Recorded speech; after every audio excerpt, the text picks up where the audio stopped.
Sayın Bakan, Sayın Başkan ve kıymetli hazırım, öncelikle ben de hepinizi saygıyla selamlıyorum. Yeni görevinizde başarılar diliyorum. Ben bu konuşmamda dikkatleri biraz da baba vatanım dediğim Doğu Türkistan'a çevirmek istiyorum. Söz konusu Doğu Türkistan olunca da öncelikle Altay Kralı Osman Batur, bağımsızlık mücadelesi lideri Hoca Niyaz Hacı, Doğu Türkistan'ın ilk Cumhurbaşkanı Mehmet Emin Buğra, bu davanın dünyada bilinmesini sağlayan İsa Yusuf Alptekin ve ömrünü Türk davasına adamış Başbuğ Alparslan Türkeş'i rahmetle anıyor, ruhları şad olsun diyorum. Ayrıca İlham Tohti'nin şahsında Çin tarafından hukuksuz uygulamalarla özgürlükleri elinden alınan tüm aydınlarımıza, Çin'in zulüm kamplarındaki bütün soydaşlarımıza da selam yolluyorum. Kısacası Kaşgar'dan İstanbul'a, dünyanın neresinde bu kutlu milletin bir evladı varsa onlara selam yolluyorum. Tarihimizin başlangıç noktası, kültürümüzün ana kaynağı olan Doğu Türkistan, o topraklarda hayat mücadelesi veren 20 milyon insanımızın meselesi olduğu kadar, dünya Türklüğünün de acı ama gerçek bir meselesidir. Hepimizin bildiği gibi Doğu Türkistan meselesi, değerli insan merhum İsa Yusuf Alptekin ile yaklaşık 70 yıl önce Türkiye'nin ve dünyanın gündemine gelmiş ve o günden bugüne de dış Türkler davamızın en önemli kısmını teşkil etmektedir. Doğu Türkistan'ın sıkıntıları yalnız Türk milletinin değil, tüm Müslüman aleminin ve de insan hakları savunucusu olduğunu iddia eden bütün devletlerin ve uluslararası kurumların da sıkıntısıdır.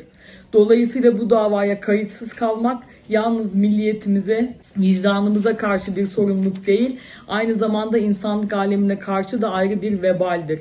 Bugün Doğu Türkistan'da insan hakları ihlal edilmektedir. Bu apacık ortadadır. Çin yönetimi 1949 yılında Doğu Türkistan'ı işgal edip bölgeyi Sincan, yani kazanılmış topraklar olarak adlandırdığı tarihten bu yana 20 milyon Doğu Türkistanlıyı katletmiştir. 1990 Barin katliamı ve Doğu Türkistan tarihinde Çin hükümetinin yaptığı en kanlı katliamlardan olan 5 Temmuz Urumçi katliamı ve bu katliamın fitilini ateşleyen 26 Haziran 2009 Şavguan saldırısı hafızalardaki yerini her zaman koruyacaktır. 2017 yılında itibaren de milyonlarca Uygur Türk'üne yönelik geniş çaplı tutuklamalar başlamış, cezaevlerinde öldürme, işkence, zorla kaybetme, çalıştırma, kısırlaştırma, Çinlilerle evlendirme, cinsel taciz, tecavüz, çocukları ailelerinden ayırarak asimilasyon kaplarına kapatma gibi insanlık dışı uygulamalar da sistematik hale gelmiştir.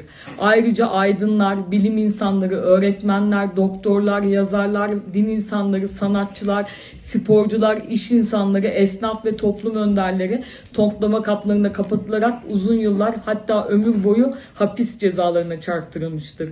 Doğu Türkistan jeopolitik konum olarak da sahip olduğu doğal zenginlikler olarak da hatta gıda güvenliği açısından da çok güçlü ve çok önemli bir konumda ve kapasitededir. Çin hükümeti de zaten buradaki bu gücü kendi kullanmak için, özellikle de planlanan yeni İpek yolunun da kendi egemenliği içinde kalması için bu mezalime tüm gücüyle devam etmektedir. Türkiye bu durumu Doğu Türkistan'ın ve kendi lehine çevirmenin yolunu bulmalı. Oradaki soydaşlarımıza kendi memleketlerinde özgürce yaşama hakkı sağlamak için elinden geleni yapmalıdır. Mesela Doğu Türkistan'da olanlarla ilgili sağlıklı bilgi alabilmek adına Urumçi'de konsolosluk kurma fikrini konuşmalıyız diye düşünüyorum. Türkiye'de yaşayan Uygur Türklerini Çin Büyükelçiliği aracılığı ile en azından önemli günlerde aileleriyle görüştürebiliriz diye düşünüyorum. Türkiye Cumhuriyeti vatandaşı olan ve halihazırda Doğu Türkistan'da kamplarda bulunan Uygur Türkleri ile ilgili de Çin hükümetinden bilgi talep edebiliriz ya da onların iadesini isteyebiliriz diye düşünüyorum. Biz İYİ Parti olarak Doğu Türkistan'daki soydaşlarımızın hep sesi olmaya gayret etmekteyiz. Hatta bu gayretlerimiz Çin hükümetine rahatsızlık verecek boyutta olmaktadır. 2001 yılında Sayın Genel Başkanımız Meral Akşener'i Çin Büyükelçisi sert bir dille tehdit etmiştir bu çıkışlarımızdan dolayı. Buna ek olarak 30-31 Ekim tarihlerinde Japonya Ulusal Meclis İnsan Haklarını İnceleme Komisyonu'nun organize ettiği ve 100'den fazla parlamenter, gazeteci, akademisyenin katıldığı Uluslararası Uygur Forumu Küresel Parlamenterler Toplantısına katılım sağladık.